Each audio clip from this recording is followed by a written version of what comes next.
Want to book a stay on Airbnb but need to add a payment method first? I'll walk you through the entire process in just a few minutes. Start by opening your browser. This can be Chrome, Safari, or any browser you prefer, and go to airbnb.com. Once the home page loads, log into your Airbnb account using your email and password. If you're already signed in, you'll see your profile icon in the top right corner of the screen and click on it. From the drop-down menu, select Account.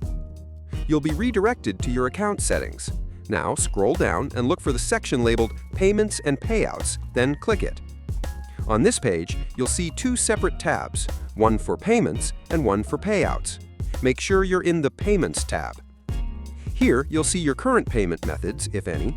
To add a new one, click on Add Payment Method. Airbnb accepts several types of payment, including Visa, MasterCard, American Express, and PayPal, depending on your location. Choose the method you prefer, then enter your card number, expiration date, security code, and billing address. Double-check everything to avoid any errors, and once you're ready, click Done to save your new payment method. Now you're all set to book your next trip with ease. And that's how you add a payment method on Airbnb, step by step. Hope this helped. See you in the next tutorial.